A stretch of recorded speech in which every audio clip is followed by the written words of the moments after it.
let's get into the top 10 interior defensive linemen now for the 2021 NFL Draft. And yeah, let's just go. It's not the most exciting class. It's a lot of guys that I think will be in the league for a while, but maybe early down run defenders or projects as pass rushers as well. But anyway, let's start with number 10. Tommy Togiai is my number 10 interior defensive lineman. And a lot of people really like this guy. I've seen him as high as like number 5.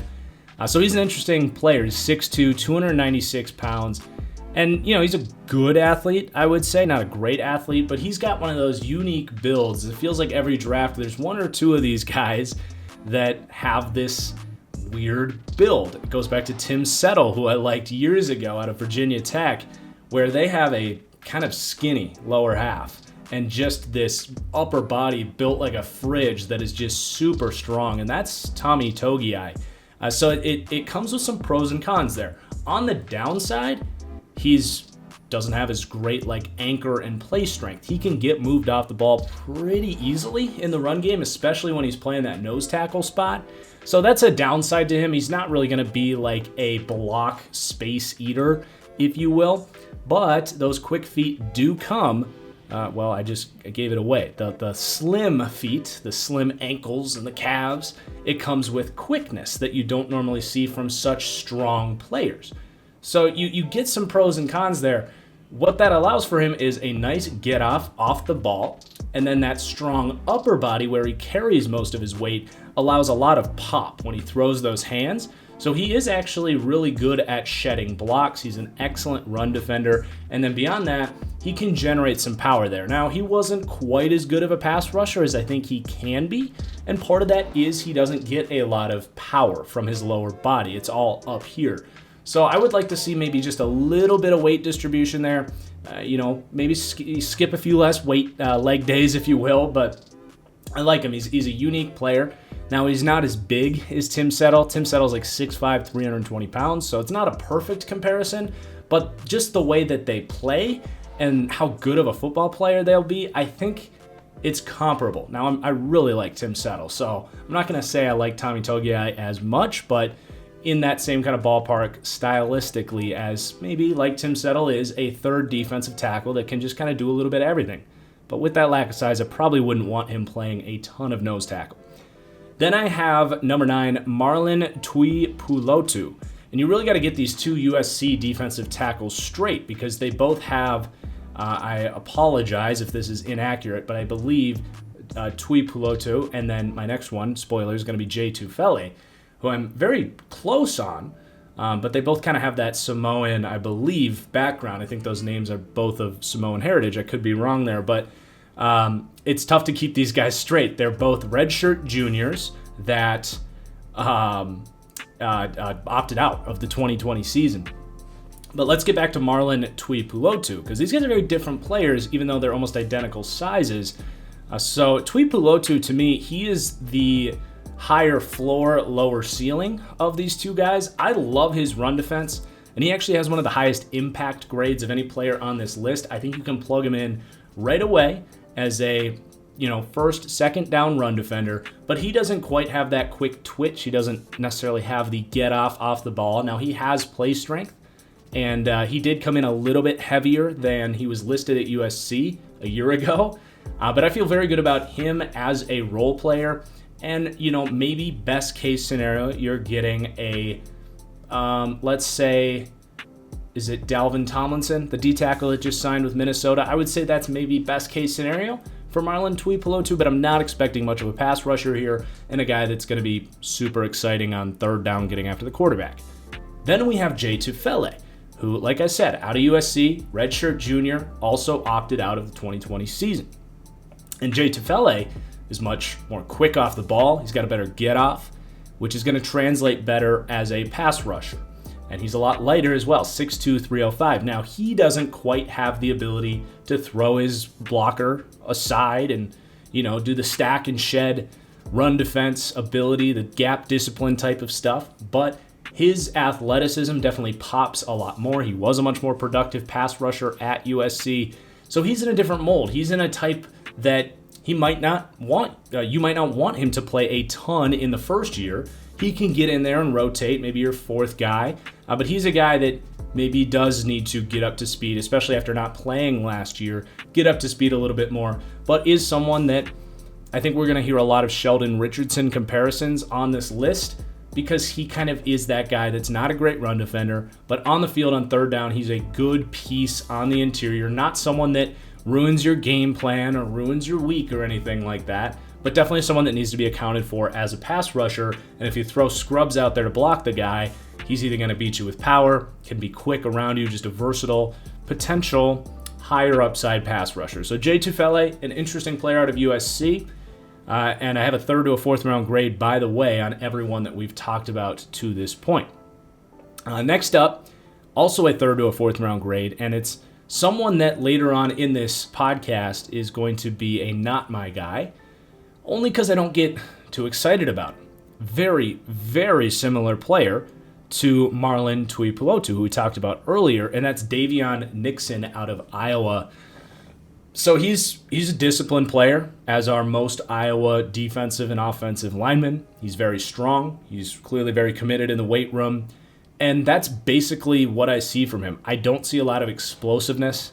I can't imagine spending a top, 2 rounds pick on Daviyon Nixon, because I just don't really ever envision him becoming an impact player. I think very similar, again, to Marlon Tuipulotu, a guy that you can trust to defend the run almost immediately, and that's about it. Like, he's kind of is what he is in a lot of ways.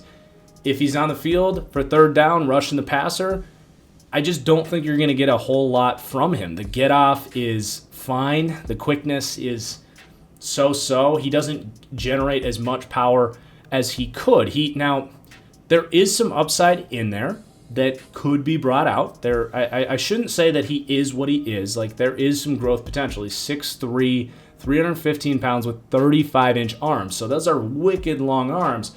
But I just didn't see him utilize that to his best advantage. As a run defender, absolutely. He'll get his hands inside and just has those long, strong arms that can rip guys aside. But I didn't see the combination of get-off, length, and power with a bull rush potential that he could have. It just didn't click for me on tape. So I'm not overly excited about Daviyon Nixon. He's fine. 3rd, 4th round. He's right in there with these guys. But I'm talking kind of negatively here, because for a 2nd round pick where he's kind of projected, I just don't think you're really going to get that return value. I'd rather go to the free agent market and sign, a Geno Atkins or like a Zach Kerr that the 49ers did. The Panthers just picked up, Austin Johnson out of Penn State. That kind of deal. I'd rather go the cheap veteran route than spending a 2nd round pick on Daviyon Nixon. Not that I don't think he can be a starter or anything, but I just don't think he's a very high upside player. Then we got my number 6 interior defensive lineman. Now we get to talk about a big, meaty nose tackle, Tyler Shelvin out of LSU.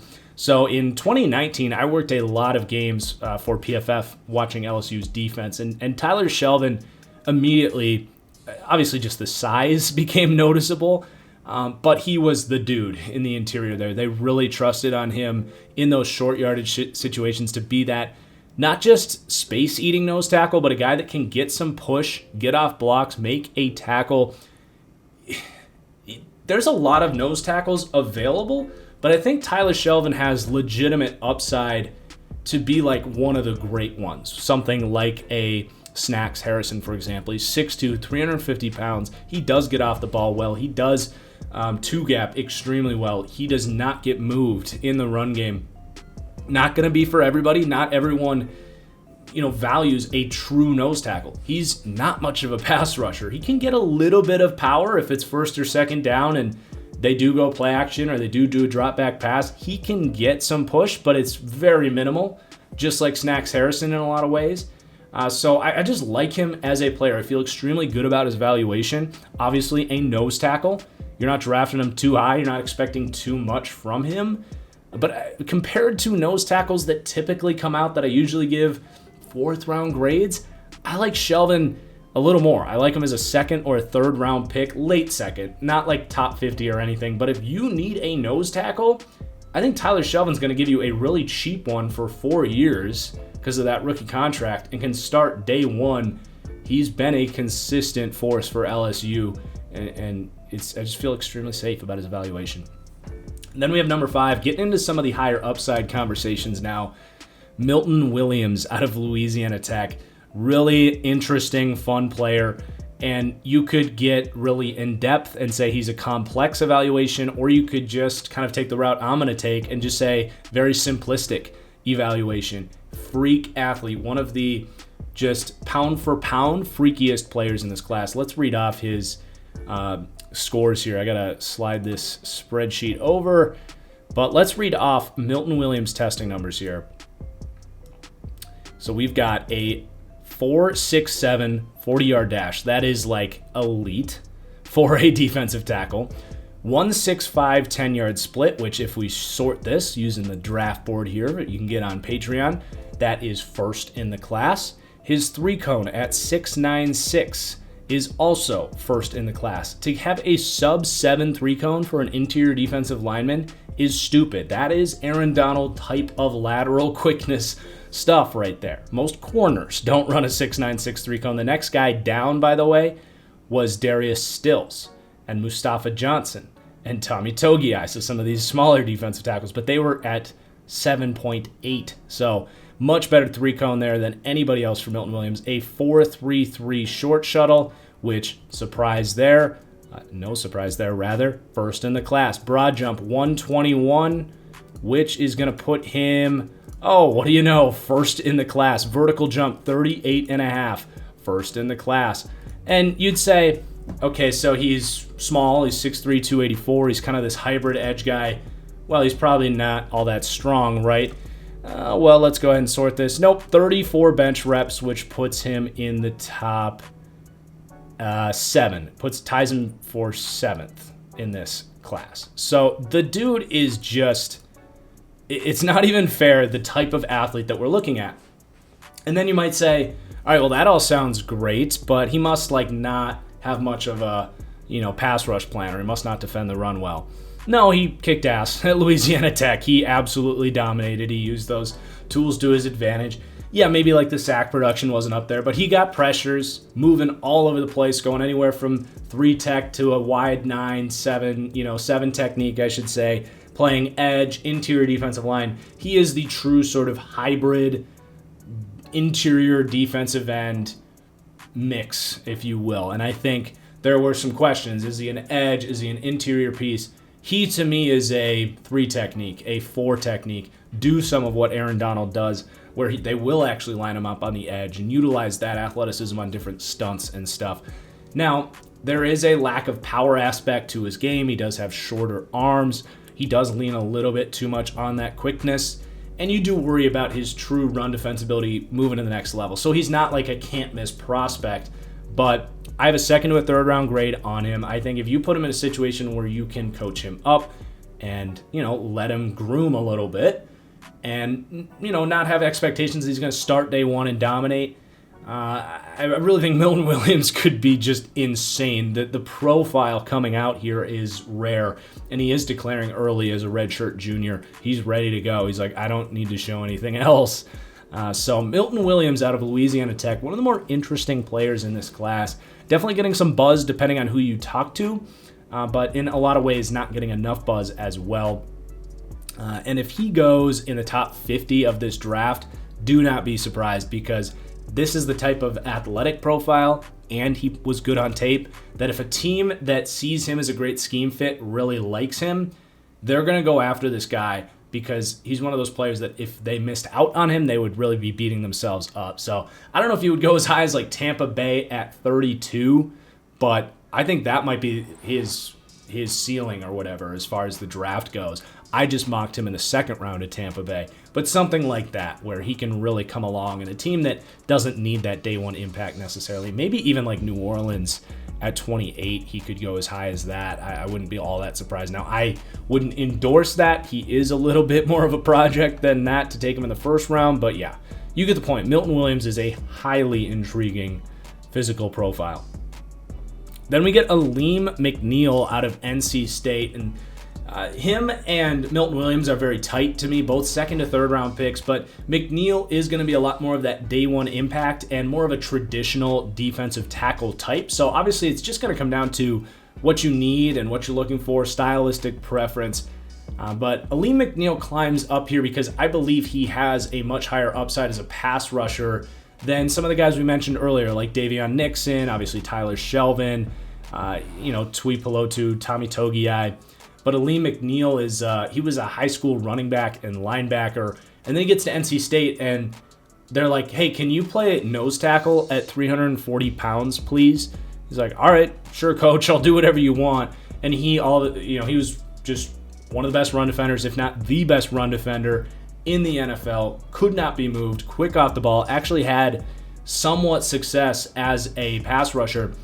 So a player that he really reminds me of, and I think I have this as my comp in the draft board, but I want to double check, is, yes, Folorunso Fatukasi. And some of you might not know that name. If you've been around the channel, you know I'm a big Folorunso, I might not be saying his name right, but I am a big Fatukasi fan for the New York Jets. Very underrated run defender who does have actually some bit of success getting after the quarterback.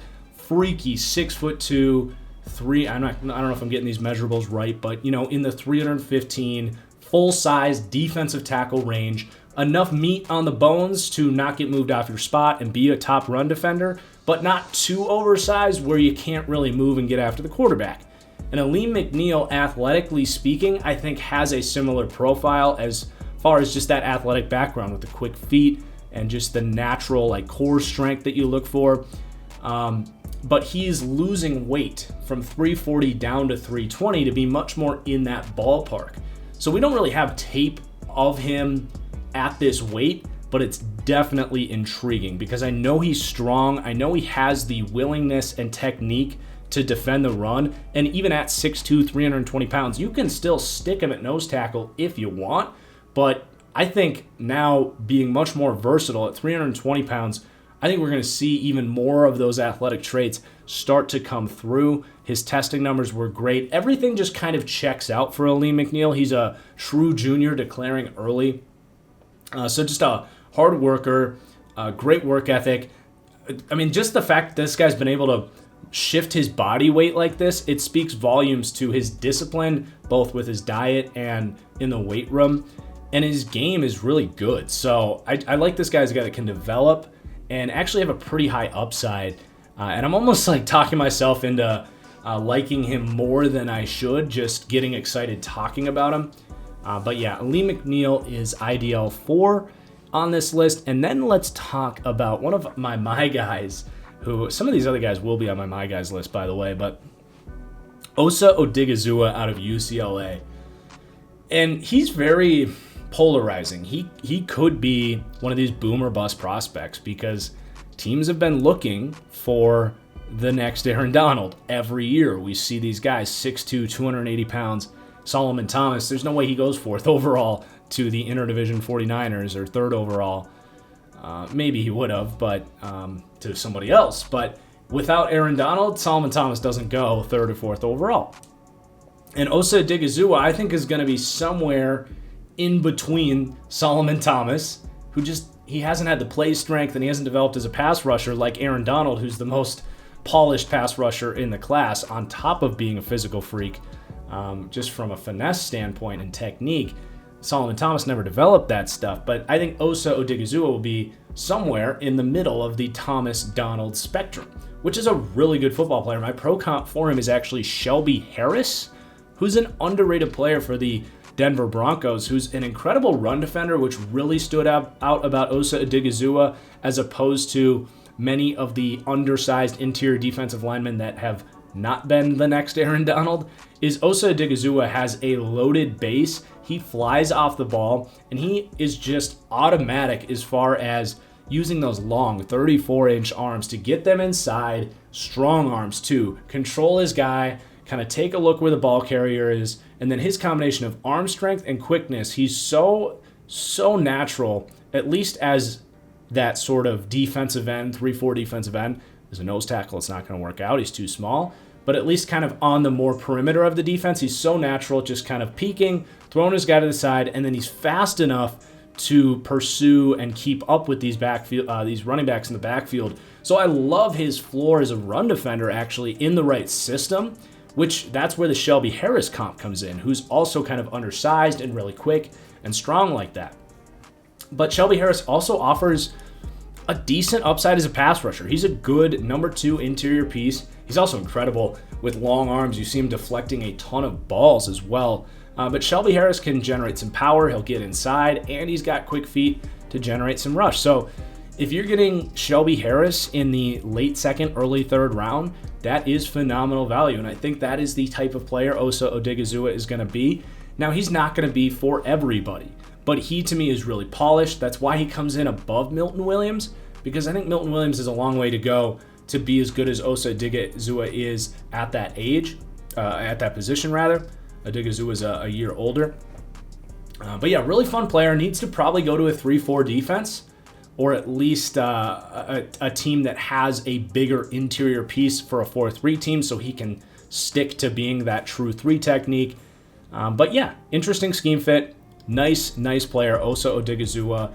Then we have Levi Onwuzurike, and he is strangely familiar. Do you guys remember that cluster of day 2 defensive tackles last year? Justin Madubuike.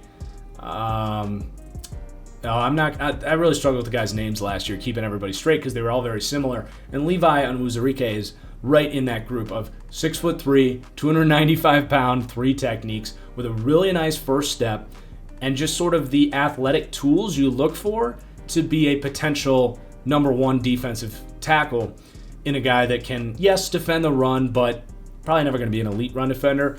But his quickness, his length, and his just power in general, he's got kind of it all. Now, he was a 2020 opt-out. We unfortunately did not get to see his growth, but everyone raves about his work ethic. I think he's got kind of that coach's son mentality. I could be wrong about the coach's son thing, but everyone just speaks very highly about his game and trusting that his progression is going to be there at the next level, and that he can be that sort of number 2 defensive tackle day 1. So I like Levi. And then number 1 is, no surprise, Christian Barmore. Now, I was talking up some of these other guys, but I really can't stress enough the gap between Barmore and Levi Onwuzurike. Barmore is the only first-round player on this list. I'm not even thinking about Levi Onwuzurike until maybe like the teens in the second round. Christian Barmore, I start to think about him at like that 15 range. And there's a combination of reasons for that. Number 1 is that gap. This class is, I'm talking these guys up, but to be honest, it's just not a great defensive tackle class. Sorry to be a buzzkill after I just talked about these guys, but Barmore is that dude that it's like day 1, he can be not just a number 2 defensive tackle, but he could actually potentially be a number 1. He stacks up right with like Javon Kinlaw last year, with Derek Brown.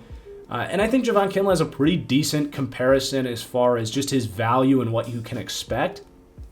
Now, I think Kinlaw was actually a 23-year-old redshirt senior. He had a little bit of a late development curve, whereas Christian Barmore had kind of the expected development curve at Alabama. He's coming out as a sophomore redshirt, and the play strength and power that he plays with at that age, it's just rare, and the get-off he has. So my comparison for him is Jarrell Casey. I don't know how many of you are familiar with Casey, because he hasn't been all that for the last few years, but he, at a point in time, was one of the premier pass rushers in the league. Now, that's a very much a stylistic comp. It's not a perfect physical comparison, but I also think that's kind of his upside, is a top 10 defensive tackle and maybe a top 5 pass rushing defensive tackle. Casey always was a little bit upright. He is, like Barmore, kind of thinner from the waist down. And Barmore is not a good run defender. Jarrell Casey, to be honest, was never a great run defender. He was all about that quickness and power on third down to get after the quarterback. And that's what I see in Christian Barmore. The kind of high-end comp for him is going to be Chris Jones, who's very similar physically, 6'5", really lengthy on the interior, awesome get-off, powerful player with the quickness to do some other things as well from a finesse rush standpoint. So to me, Christian Barmore is a day 1 impact as a pass rusher. I have almost no questions about that, and frankly, he's being a little bit underrated as far as how good of a pass rusher he is because of the small sample size. He was a sophomore. He was just becoming the best version of himself by the time it was ready for him to turn pro. So Barmore for me, first round talent. He's going to be a top 20 pick in this class. He's going to be a guy that, depending how much attention some of these draft analysts are paying, are going to say that that's early. But when you really look at him compared to the rest of this class, and the fact that he's the only guy on this list where I'm like, you take him day one, and he is a high-end pass rusher, you just can't really find that. So Christian Barmore, first on the list of defensive tackles. I'm going to cut this up into a clip on YouTube, so you might be watching this in a separate video. If you are, please do hit that like button down below, and consider checking out the rest of the show, because we are about to get into my guys and not my guys for the 2021 NFL Draft.